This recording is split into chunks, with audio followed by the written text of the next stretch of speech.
가장 뜨거운 이슈 오늘의 헤드라인 출발 새아침 헤드라인 인터뷰.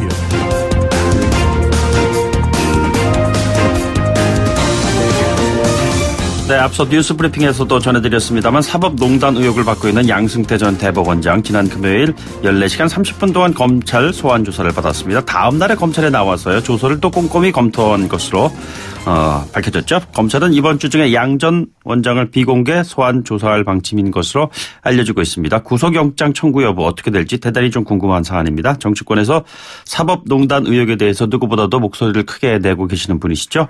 더불어민주당의 박주민 최고위원을 전화로 연결해서 이야기 나눠보겠습니다. 의원님 안녕하십니까? 네, 안녕하십니까? 네, 검찰이 양승태 전 대법원장의 혐의 범죄 사실을 입증해낼 수 있느냐, 스모킹건이 과연 있을까? 이 부분 아니겠습니까? 네. 어떻게 보시는지요?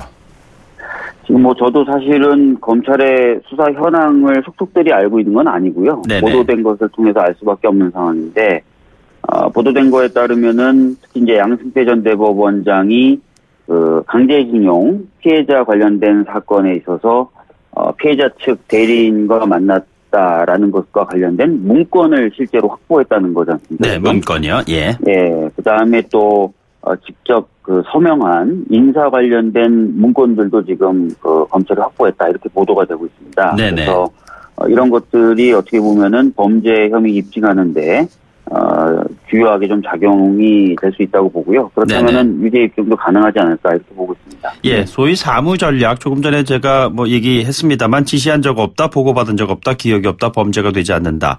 자, 이러한 대응이 양 전 대법원장 입장에서 유리한 카드인 겁니까? 아니면 악재가 될 수도 있는 겁니까? 일단은 기본적으로 유리한 카드죠. 왜냐하면은 지금 양승태 전 대법원장 전략은 법원 앞에서 입장을 발표하는 거나 이런 것들 쭉 봤을 때 네네. 검찰 단계를 사실상 거의 건너뛰고 싶다 이런 거거든요. 예. 그렇다면 검찰 단계에서는 이렇다 저렇다라고 얘기를 안 하고 네네. 사실상 거의 이제 진술이나 이런 것들이 확보되지 않은 상태에서 법원에 가서 싸우겠다 이렇게 지금 작전 짠 것 같거든요. 네네. 그렇다면은 검찰에서 이렇게 저렇게 변명을 하거나 변소를 하거나 할 필요가 없는 거죠. 그리고 오히려 그런 것들이 법원에 가서 싸울 때 발목을 잡을 수가 있기 때문에 네네. 그렇게 지금 보고 있는 것 같습니다. 예.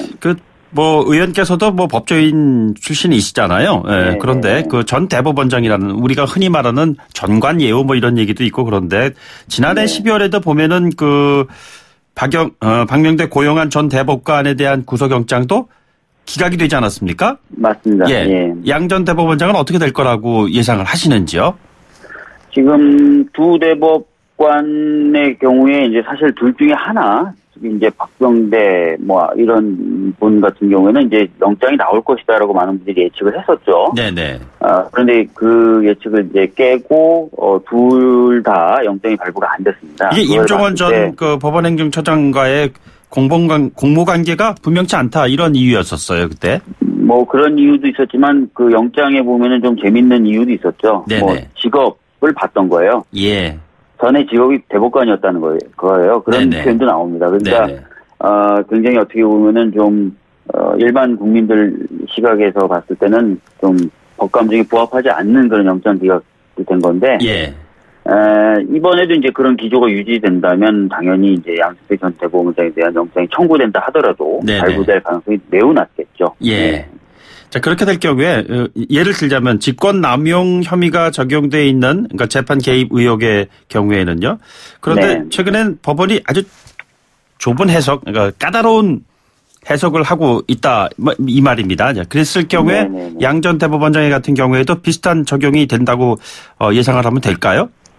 그러니까 기본적으로 지금 법원이 직권남용을 굉장히 말씀하신 대로 까다롭게 보고 있습니다. 네네. 직권남용을 굉장히 까다롭게 보는데 직권에 해당되는지를 먼저 본 다음에 그것을 남용했는지를 보는 거예요. 네네.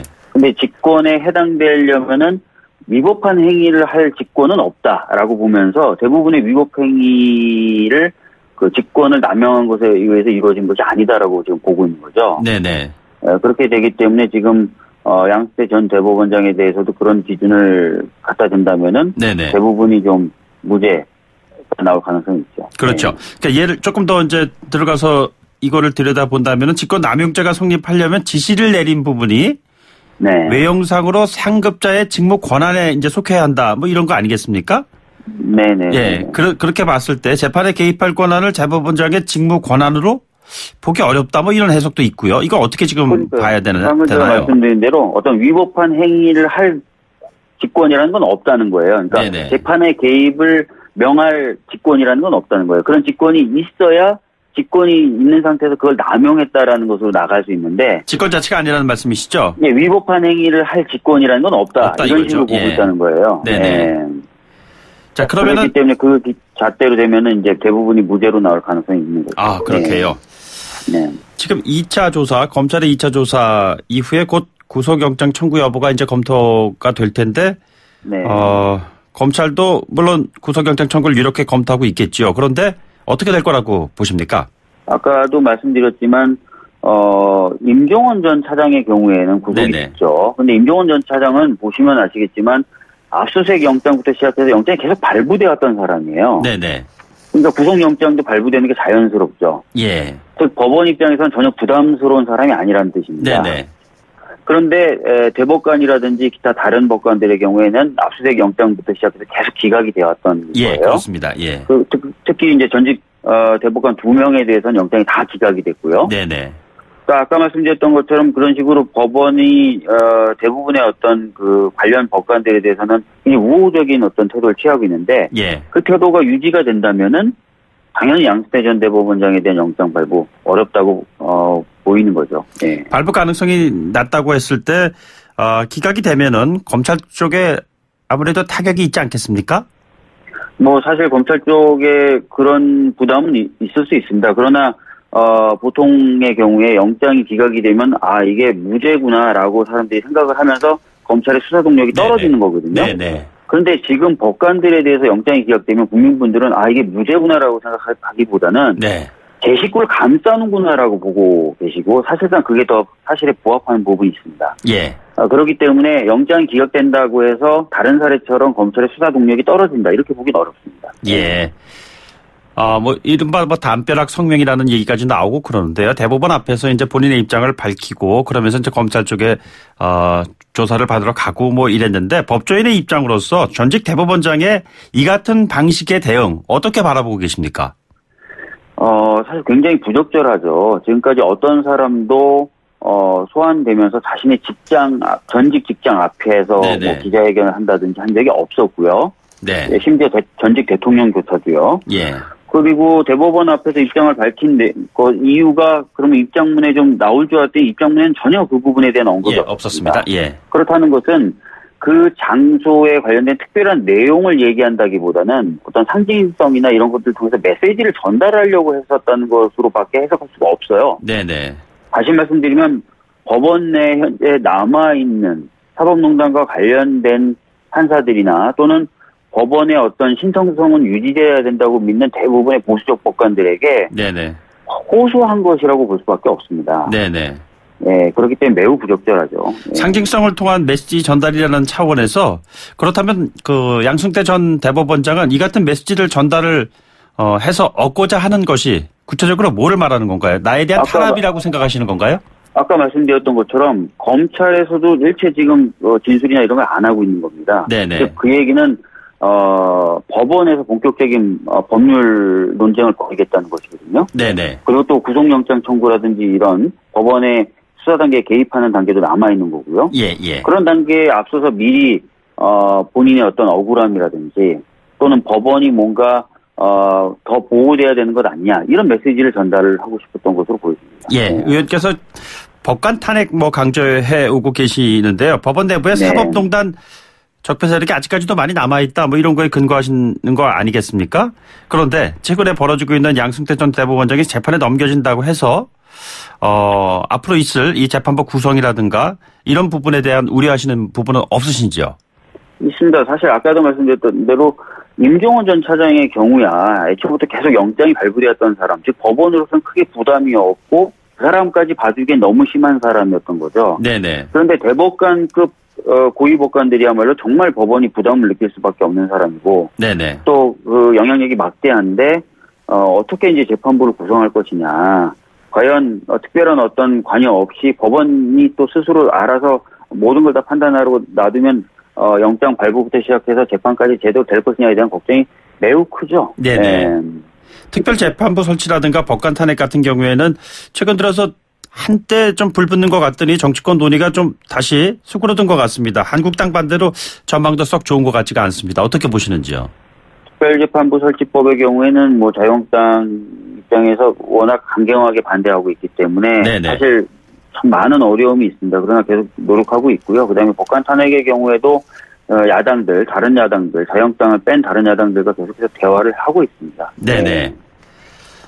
뭐 약간 다른 이야기는 하지만 결국엔 같은 이야기일 수도 있고요. 공수처 반드시 설치되어야 합니다. 이런 피켓 사진을 직접 SNS에 올리셨어요. 캠페인 벌이시는 건가요? 지금 공수처 관련돼서 사개특위에서 논의가 되고 있고요. 네네. 이번 사개특위에서 만약에 공수처가 통과 안 된다면 사실 기약하기가 어렵게 됩니다. 그래서 좀 더 많은 그 국민분들의 이해와 동의를 좀 구하고 싶었고요. 저 스스로도 더 열심히 하겠다는 각오의 뜻으로 그렇게 티켓을 들었습니다. 예. 지난번에 그 바른미래당의 박주선 의원 인터뷰에선 이렇게 말씀을 하시더라고요. 공수처보다 검찰 개혁이 선행되어야 한다. 이런 이야기였습니다. 검찰 개혁을 지금 저희들이 안 하고 있는 게 아니거든요. 검경수사권 조정이라든지 또는 검찰의 도서의 증거 능력이라든지 이런 부분에 있어서 계속 작업을 하고 있고 또 사개특위에서 그 부분에 대한 얘기도 진행되고 있습니다. 근데 검찰 개혁의 측면에서도 검찰을 견제할 수 있는 기구가 필요하다. 이런 의미에서 공수처의 필요성을 계속 강조하고 있는 거죠. 옥상옥이다 이런 지적에 대해서는 어떻게 생각하시는지요? 그렇지 않죠. 왜냐면은 옥상옥으로 자리하려면 검찰 위에 있어야 되는데 그건 아니거든요. 검찰을 견제하기 위해서 검찰 옆에 있는 것이고요. 수평적으로 검찰과 서로 견제를 하면서 균형을 맞춰가는 그런 기구라고 보시면 될 것 같습니다. 네. 당내 이슈 현안에 대한 좀 질문 하나 드리겠습니다. 최근에 손검주 이용호 의원의 입당 불허 결정이 나왔어요. 지난주에 박용진 의원은 이곳에 나와서 불허할 경우에는 우리 당이 너무 폐쇄적으로 보일 수도 있지 않겠느냐 이런 우려를 표명하기도 했는데 최고위원이시잖아요. 이번 결정에 대해서 어떤 생각을 가지고 계시는지요? 최고위원 회의에서도 두 분의 입당과 복당에 대해서 잠깐 이야기가 나오긴 나왔었습니다. 근데 최종적인 결정은 그 당원자격심사위원회에서 내린 것이고요. 당원자격심사위원회에서 결정을 내리면서는 그동안 두 분이 하셨던 여러 가지 언과 행에 대해서 검토를 굉장히 구체적으로 했던 것 같습니다.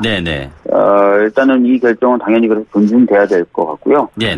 폐쇄적으로 보인다기보다는 원칙적인 모습을 보여줬다. 저는 그렇게 생각합니다. 언과 행이라는 언급하셨는데요. 좀 구체적으로 어떤 행 때문에 그러시는 것이죠? 저도 아주 세밀한 자료까지 아직까지 보고 못 받았습니다. 오늘 아침에 아마 보고가 될 것 같은데요. 그동안 두 분이 이제 저희 당 밖에서 저희 당이라든지 또는 저희 당의 후보들에 대해서 했던 말과 행동 이런 부분들이 주로 검토 대상이 됐다 정도까지만 보고를 받았습니다.